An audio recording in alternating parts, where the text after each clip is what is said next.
Let's pull this back a little bit and dig into the relevancy of brand and franchise. Of course. Right? Because another thing that's really tricky about franchising is that you've got the franchisor who really owns the brand and the brand vision. And again, carving out that white space, figuring out what's our position in the marketplace.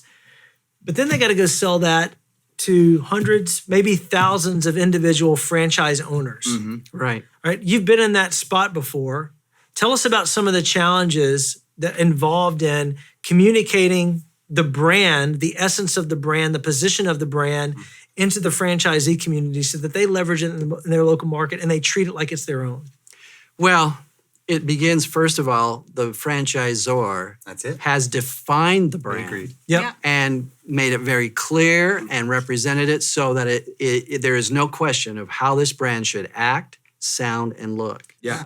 And if the franchisor doesn't make that kind of investment up front, how can they expect the franchisee to implement something that's vague and nebulous? Yeah, wishy-washy No, or you're not even no lost, direction at all. Yeah.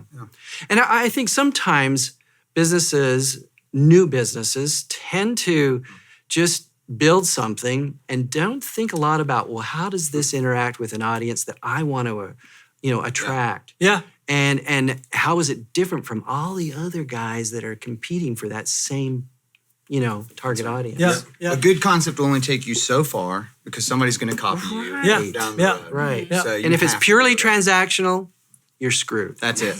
Yep.